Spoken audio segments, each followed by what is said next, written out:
10 ఏళ్ళు రంది లేకుండే 10 ఏళ్ళు రంది లేకుండే అట. కేసీఆర్ ఉన్నప్పుడే బాగుండే.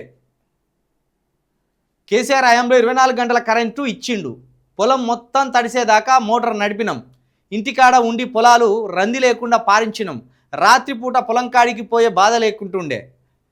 కాంగ్రెస్ వచ్చి అంతన ఆగం చేసింది. నేను 6 ఎకరాల్లో వరి సాగు చేస్తున్నా. రాత్రి 12 గంటల నుంచి సాయంత్రం 5 గంటల దాకా ఉండవలసిన కరెంటు ఎప్పుడు వస్తుందో ఎప్పుడు పోతుందో తెలుస్తలేదు. శనివారం రాత్రి 12 గంటలకు రావాల్సింది 3 గంటలకు వచ్చింది. మళ్ళీ పాత రోజుల లెక్క కరెంటు కోతలు నిత్యకృత్యమైనవి.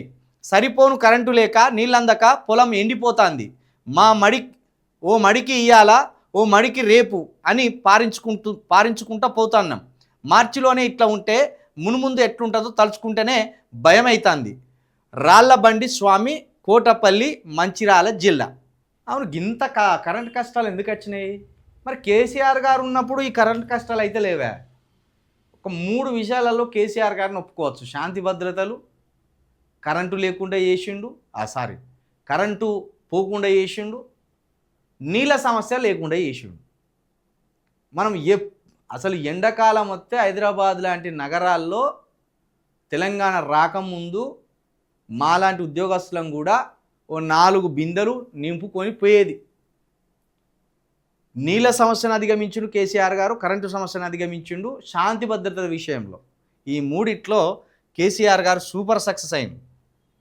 కానీ మరి ఇంత భయంకరమైన పరిస్థితికి ఎందుకు తీసుకొచ్చింది? 2.5 సంవత్సరాల కరెంటు కోతలను రైతులు అల్లాడిపోతాను కదా. నిజంగా ఇవాళ ఒక మడి వారిస్తే రేపు ఇంకొక మడి వారిస్తారట.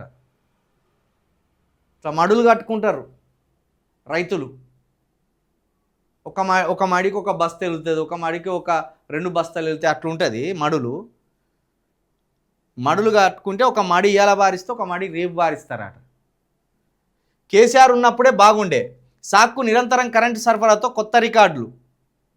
ఇంటికాడి నుంచే పొలాలు పారించుకున్న అన్నదాతలు, కాలరాత్రులు పోయి గుండెపై చేసుకొని బతికిన రైతులు, 24 నెలల పాలనలోనే కరెంటు కష్టాలు తీసుకొచ్చిన కాంగ్రెస్, పంటలను అమాంతం మింగేస్తున్న అనధికారిక కోతలు, కరెంటు సరఫరాలో 13 నుంచి 14 గంటల పాటు కట్టు, విద్యుత్ వెతలతో పంటలు బేజారు, రైతుల దిగాలు, ట్యాంకర్ల నీటితో పంటను కాపాడుకుంటున్న కర్షకులు, ఎట్లుండే తెలంగాణ ఎట్లా తెరలపర్లాయనని ఆవేదన.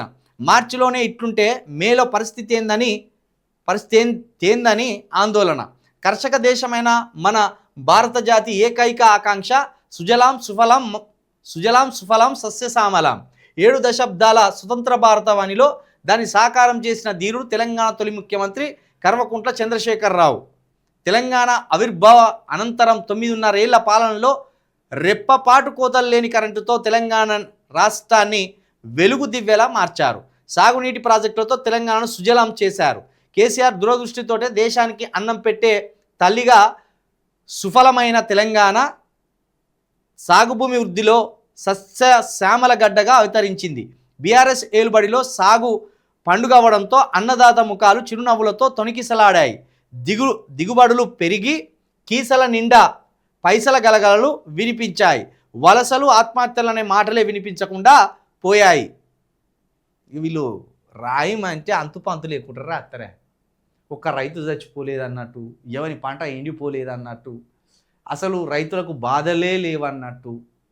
కేసీఆర్ హయామంటే గౌతమ బుద్ధుని నాటి కాలం అన్నట్టు, యేసు ప్రభు నాటి కాలం అన్నట్టు, ఇదో 2-3 వేల ఏళ్ళ నాటి చరిత్ర అన్నట్టు, అసలు ఎవరికి అంతుజిక్కని చరిత్ర అన్నట్టు రాసుకత్తది ఈ నమస్తే తెలంగాణ పేపర్.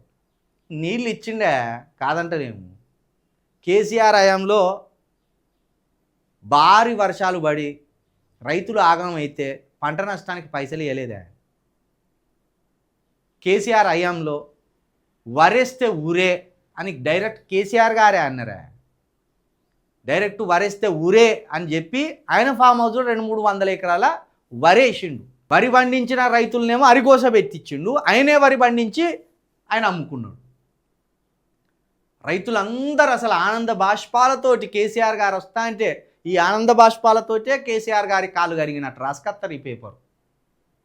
నీళ్ళు కరెంటు బరాబర్ ఇచ్చిండు కేసీఆర్ గారు, ఇవ్వలేదు అంటలేము. ఇక నీళ్లు కరెంటు ఇవ్వగానే అంత సంతోషం ఉంటుందంటే తప్పు.